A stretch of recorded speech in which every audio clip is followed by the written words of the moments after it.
ভাই, দুনিয়ার সবচাইতে ভাগ্যবান ব্যক্তিকে? যে আমাদের ভিডিওটা দেখতেছে। কেন বললাম জানেন? কারণ জান্নাতের গেটে গেটে থাকবে একটি নাম, লা ইলাহা ইল্লাল্লাহ মুহাম্মাদুর রাসূলুল্লাহ সাল্লাল্লাহু আলাইহি ওয়াসাল্লাম। আল্লাহর জান্নাতের প্রতিটা গাছের পাতায় পাতায় থাকবে লা ইলাহা ইল্লাল্লাহ মুহাম্মাদুর রাসূলুল্লাহ সাল্লাল্লাহু আলাইহি ওয়াসাল্লাম।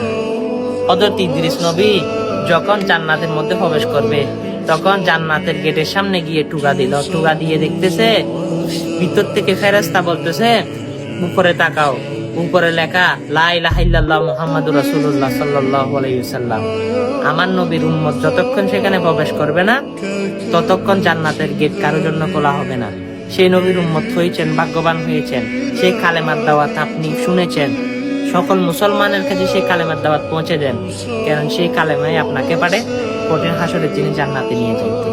অবশ্যই যারা যারা শুনেছেন মিস করবেন না, ভিডিওটা শেয়ার করে সকল মানুষকে কালেমার দাওয়াত পৌঁছে দেন। আমিন। আমিন।